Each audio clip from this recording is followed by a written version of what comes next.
তারাপীঠ মহাশ্মশানে যজ্ঞ, তারিখ 6-10-2024। আজকের যে যজ্ঞটি আপনারা দেখছেন এটি নবগ্রহ যজ্ঞ। নবগ্রহ কবচ দেওয়া হলো এবং সঙ্গে যজ্ঞ করা হলো। গ্রহের আহুতি দেওয়া হলো বাস্তুর ক্ষতি থেকে শুরু করে যত রকম ক্ষতি তার উপরে আছে সমস্তটা কাটান করে গ্রহের আহুতি দেওয়া হলো। বাস্তুতে গ্রহদোষের আহুতি দেওয়া হলো। কালসর্পযোগ, মাঙ্গলিক দোষ সমস্তটি কাটানোর জন্য আহুতি দেওয়া হলো।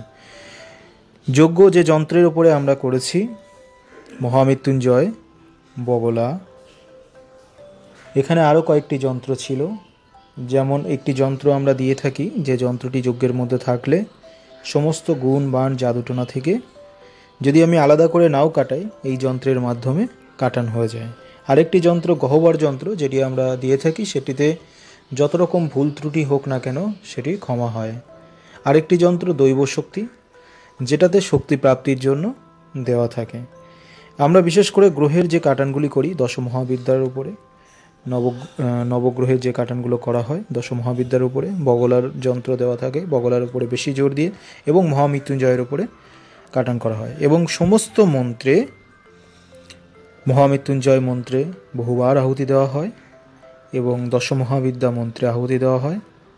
এছাড়াও গ্রহের মন্ত্রে আহুতি দিয়ে গ্রহকে সন্তুষ্ট করে, এর জন্য কিন্তু আমাদের যজ্ঞে অনেক সময় লাগে। আপনারা যারা যজ্ঞে অংশগ্রহণ করেছেন, যাদের জন্য যজ্ঞ থাকে, অনেকেই অংশগ্রহণ করে, আবার অনেকে অংশগ্রহণ করতে পারে না।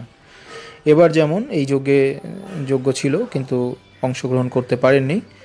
যাই হোক, আমরা যজ্ঞ করে নিয়েছি। আমাদের যজ্ঞে অন্তত 5 ঘন্টা, 6 ঘন্টা, 7 ঘন্টা এরকম টাইম লাগে একটি যজ্ঞের সমাপ্তি হতে। প্রথমে আমরা দেবতাদেরকে আহ্বান করে নিই। আহ্বান করার পরে তাদের মন্ত্র জপ করে আহুতি দেওয়া হয়। তারপর যে সমস্ত গুরুমুখী মন্ত্র আছে, আমাদের ব্রাহ্মণদের মতো যে পদ্ধতি, সেই পদ্ধতিতে কিন্তু আমরা করি না। আমরা যে পদ্ধতিতে করি সম্পূর্ণ গুরুমুখী বিদ্যা, গুরুর কাছ থেকে নেওয়া যে বিদ্যা, এই বিদ্যার মাধ্যমে করা হয়। তো যে সমস্ত সাবর মন্ত্র আছে সেগুলি কিন্তু প্রয়োগ করা হয়। গ্রহের জন্য যে সমস্ত মন্ত্র আমরা গ্রহের বীজ মন্ত্র জপ করার পরে যে সমস্ত মন্ত্র প্রয়োগ করি, সম্পূর্ণ মন্ত্রগুলি কিন্তু সাবর মন্ত্র। এবং বাস্তুর কাটান যে মন্ত্র আছে সেগুলো প্রয়োগ করে বাস্তুর কাটানো হয়। এবং বাস্তুর উপরে অনেক সময় গ্রহের দোষ থাকে, এটা অনেকেরই ধারণা নেই যে বাস্তুর উপরে গ্রহের দোষ থাকে।